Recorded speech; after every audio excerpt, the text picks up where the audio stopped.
totalitarismo tem uma ideologia forte, só ela pode existir. Porque nos regimes totalitários, o sistema é monopartidário. Sim. Então o que acontece? Todos os partidos estão proscritos. No caso da Alemanha, só existia o partido nazi. Sim. No caso da Itália, o partido fascista. Se bem que a Hannah Arendt fala que totalitarista só Alemanha e União Soviética. No caso da União Soviética, só o PCUs, Partido Comunista da União Soviética. Sim. Então é a ideologia do partido. Então o que acontece? Você tem o culto à personalidade do ditador. Você tem uma ideologia. Tem que ter uma mitificação. Né? Exato, claro. Você tem uma ideologia e você tem um terrorismo de Estado, que para Hannah Arendt é o outro segundo pilar, Sim. o terrorismo de Estado. Você tem as milícias terroristas. Então você tem as polícias secretas, SS, SA, né? Espionagem. Espionagem, etc. No caso da União Soviética, KGB, que é o povo todo. Então o que acontece? As pessoas só vivem aquele contexto. Ela só vê aquilo. A escola fala disso e só disso. A imprensa fala disso e só disso. Sim. Meu filho na escola vai aprender como é que usa uma arma. Ele vai aprender a adorar o ditador. Então não adianta. Quer dizer, quando você tem isso tudo combinado, eu costumo falar que um Estado é totalitário quando a figura do ditador se confunde com a figura do partido e se confunde com a figura do Estado. Vou te dar um exemplo. Quando você fala Alemanha nazista, imediatamente você pensa no Hitler? Hitler, naturalmente. Quando você fala Partido Nazista, imediatamente você pensa no Hitler? Sem dúvida. Quando você fala... enfim... Quando eu falei do Estado, quando eu falei do partido, eu falei sistema. Do sistema, eu automaticamente pensei no Hitler. Quer dizer, a figura do governante se mistura com isso tudo. É tudo uma coisa só. E o Estado agora não vem mais para fazer uma ordenação, né, da sociedade. Ele vem para oprimir, para controlar. Mas isso qualquer ditadura faz. Essa teatralização. Sim, né? mas com toda essa teatralização. Por né, exemplo, que Hitler trabalhou isso muito bem. Por exemplo, quando você fala ditadura militar aqui no Brasil, foi totalitarista? Não. Não. Tinham dois partidos. Sim. Você não tem uma ideologia forte assim. O modelo é capitalista, mas você não tem uma ideologia forte assim. Sim. Né? Mas existem mecanismos de controle extremamente severos e violentos. Esse é um país que vai pra frente. Oh, bonitinho, não? A música pois é. E pega, né? Pega. Eu vou falar bem baixinho aqui. Isso é da minha infância, tá? Da minha, não. Aqui pra você que não é da sua. Mas vai. Não, mas você falou de discurso, só pra gente tentar já dar uma fechada aqui.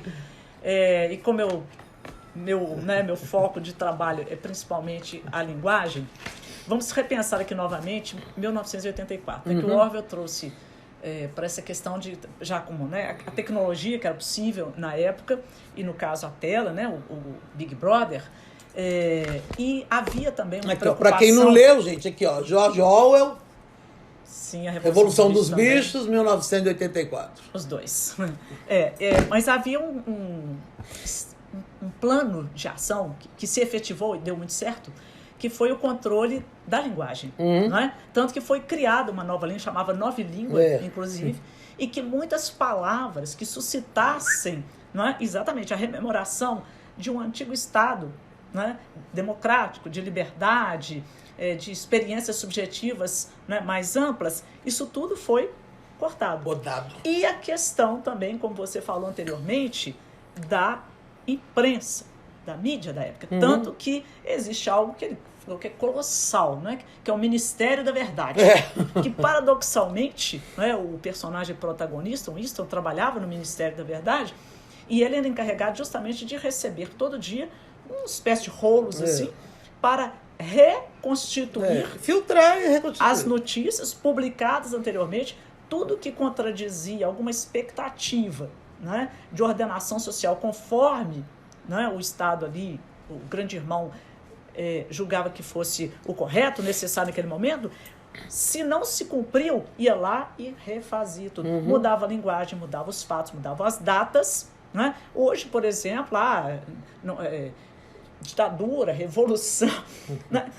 Os livros didáticos, propostas né, de se modificar livros didáticos, os regimes totalitários fazem isso, né, continuamente. E isso anula o passado. E entra dentro de um princípio que o Orwell coloca, né, quando ele falava assim, olha, quem controla o passado, controla o presente. Quem controla o presente, controla o passado. Não é? Então, é todo um mecanismo muito bem elaborado, não é? É uma arquitetura impressionante isso, mas para anular a percepção crítica, a capacidade de discernimento, não é? E uma entrada, portanto, à crítica num sistema como esse. Você sabe se tornar engrenagem, não é? Perde todo o direito de você é só uma engrenagem dessa máquina. Você é uma engrenagem. Você sabe que 1984 foi uma crítica severa que o Orwell fez ao sistema soviético, né? Sim. Só que quando a gente lê hoje... Embora ele se considerasse socialista, mas ele não era totalitarista. Ele não era stalinista, né, na verdade. Porque o momento que os autores chamam a União Soviética mesmo de totalitarista é o momento do stalinismo. Exatamente, né? Nós estamos falando do stalinismo, né? Mas hoje os pés de página que a gente pega de 1984, as pessoas falam, e com toda procedência, que ainda que o Orwell tenha escrito um livro para criticar o modelo soviético naquele momento, hoje ele serve para criticar qualquer proposta de modelo autoritário pelo mundo, porque esses modelos hoje que estão, como eu já falei, caminhando para as extremas, né, eles acabam quase que absorvendo esse ideário totalitarista, né? Exatamente. E eu posso dar eu vou concluir aqui, pelo menos essa parte da literatura, porque me ocorreu aqui duas coisas muito interessantes. Fala aí. Por exemplo, no Fahrenheit 451, o Bradbury coloca uma solução no final da obra, todo aquele processo também de controle social, via tecnologia, via linguagem, não é? Que 451 Fahrenheit, né? É o grau em que um papel pega fogo. Todo mundo sabe disso, né? Isso usado mais lá nos Estados Unidos, essa nomenclatura. Mas o que se queimava? Eram os bombeiros, que antes apagavam fogo, mas as casas agora, a tecnologia é tão sofisticada que as casas não pegam fogo, não existe mais a função do bombeiro nesse sentido. Então, o bombeiro agora é para colocar fogo, sim. Em quê? Em livros. Aí a gente lembra lá, né? O nazismo crescendo em 1933 e faz aquela grande cena fogueira, teatral, né, de queimar livros em praça pública, a maior parte da literatura judaica, né?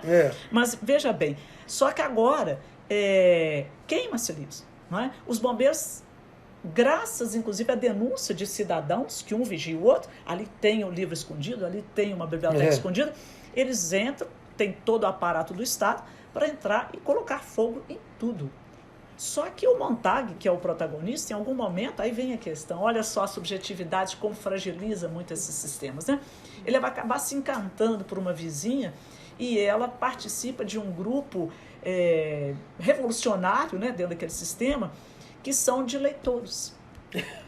E no final ele acaba fugindo, né, por indicação dela, para uma floresta onde estão escondidos, chamam-se os homens livros. Por quê?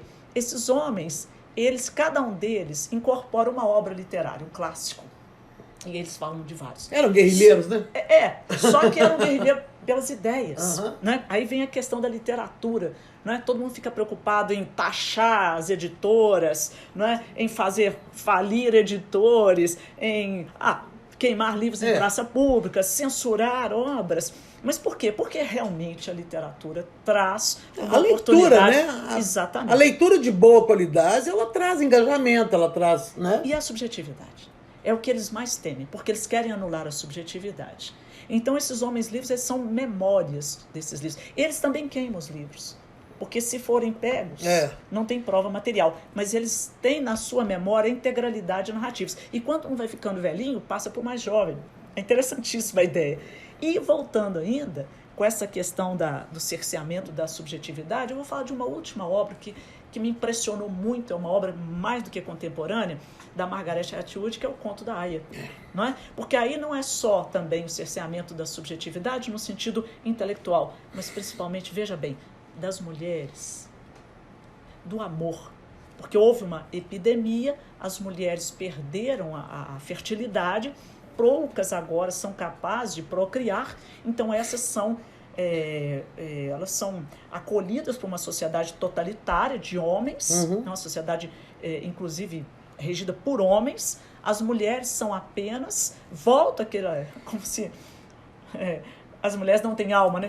Só no século XV, né? Que as mulheres oficialmente passaram a ter alma, elas perdem a alma novamente. Elas são meras reprodutoras, as que ainda mantêm essa condição de se reproduzir, são escravizadas, são escravas sexuais dos homens com o mero objetivo de reprodução. Não há o quê? Subjetividade. Estupro legalizado. Cerceamento da subjetividade e atingindo principalmente o quê? O corpo da mulher. Isso é impressionante, não é? Então, basta que as pessoas olhem, comecem a prestar atenção nos sinais que estão ocorrendo no mundo inteiro, em muitas sociedades, e pensem no que elas querem para si mesmas. Né? Que futuro que ela quer de fato? Engrandecer uma figura, mitificá-la, para que ela lhes dê, não é? Toda uma condição de vida, uma promessa, que na verdade você mesmo falou, vem com um discurso de muita promessa e aquilo não se cumpre. Não se cumpre. Mas quando não se cumpre, as pessoas já foram anuladas, perderam a capacidade de reação. Esse que é o problema, não é? Então vamos ler que é literatura. Muito bem, gostei, Cleide. Gostei de você ter trazido esses livros.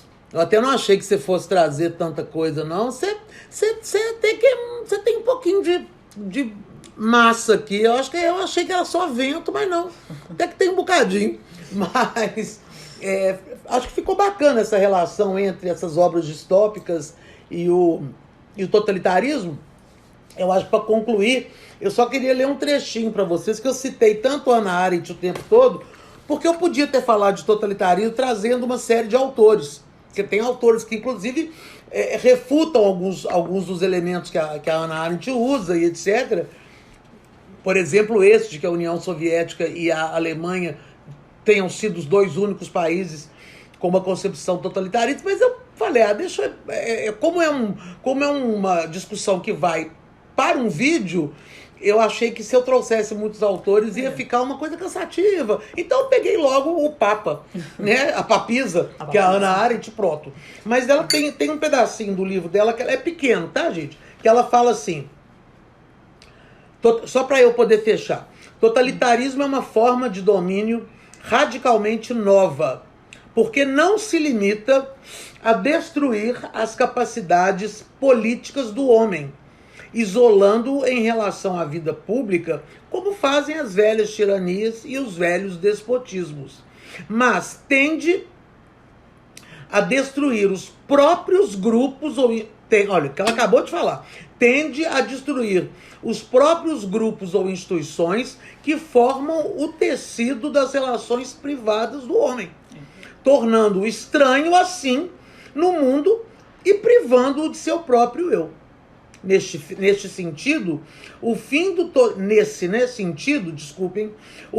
totalitarismo é a transformação da natureza humana, a conversão dos homens em feixes de recíproca reação, e tal fim é perseguido mediante uma combinação específica totalitária de ideologia e terror. É um espetáculo, né? É um espetáculo, eu vou te falar uma coisa. É um espetáculo essa mulher. Não vou ter outro caminho, não. Olha só, a Margaret Atwood, embora tenha ficado... No Kondaia? Do Kondaia, ficado bastante famosa, né? Com o Kondaia, embora seja uma autora já consagrada, mas ela recentemente deu uma declaração e que ela está em elaboração de uma obra utópica. Eu acho que eu vi isso. E por quê? Ela falou assim que, olha, já estamos aí para mais de um século, né, em que regimes totalitários, e fascistas estão toda hora e meia eclodindo, né, tentando tomar território. E acho que chega um momento que nós precisamos acordar para isso. E ela fala e que para ajudar nesse processo é preciso que o homem sonhe, que ele volte a sonhar. Então ela falou que agora ela vai se dedicar a escrever utopia. Utopia. E fica aí uma última, então, indicação de Utopia, de Thomas More, uma obra escrita no século XVI, né? Dentro do governo lá na antiga Inglaterra, né? De Henrique VIII, né? Quando, insatisfeito com aquela ordem social, Thomas More escreve esse colosso de obra propondo inclusive o conceito, né, de utopia, né? E distopia já existia, até esqueci de comentar. É mesmo? No século XVII, né, que é Stuart Mill, século XVII. Ele que usou essa palavra. Não, Stuart Mill? 18. Essa palavra numa declaração dele lá no parlamento, mas utopia, então, um pouco depois. Mas a questão é o seguinte, o conceito está aí, a realidade está aí, mas nós também estamos aqui, né? Para colaborar e, voltando aí à ideia da subjetividade, como no próprio 1984, todas as personagens, quando revolucionaram, tentaram modificar ou sair fora um pouco desse sistema, é porque se apaixonaram, porque leram, porque ousaram ter uma vida íntima, não no sentido sexual, vulgar, né? Não, é uma intimidade, né? Uma elaboração melhor da sua intimidade. E aí elas foram perseguidas pelos sistemas. E eu te pergunto, qual foi, inclusive, o destino desses grandes autores também que escreveram, inclusive, utopias e distopias? Thomas More foi... não foi muito bom, né? Não foi muito bom, o Zamiatti foi exilado, o Kafka morreu tuberculoso, né? Nem viu sua obra publicada. E assim e por aí vai. Né? Então vamos lá. Mas aqui, acho que nós fizemos um trabalhinho. Eu espero que sim. Eu acho que espero que vocês tenham gostado, viu? Se gostou, como diz a minha amiga Cleide, indique aos amigos. Se não gostou, indique aos inimigos, não é? Bota joinha, bota sininho. Espalha para os amigos. Espalha. Inscrevam-se no nosso canal, nos 5 letras, tá? Que estamos voltando com força total. E conversem conosco, né? Compartilha mesmo. Deixa comentário pra gente, que é sempre muito bom. E lembrando que a gente vai estar aí daqui a pouco com coisa nova pra vocês. Tá bom? Um beijo meu, Rosana Chat, e meu também. Como é que você chama mesmo? Eu chamo Cleide. Tá bom. Ela é minha amiga há muito tempo, tá? Você viu que eu tô quemadinha? Nossa, tá um espetáculo. Tchau pra vocês. Sem falar no anel que tá discretíssimo. O anel barba aqui, ó. Até a próxima, pessoal. Cleide, eu tô achando que ficou bom. Agora vamos ver o resultado.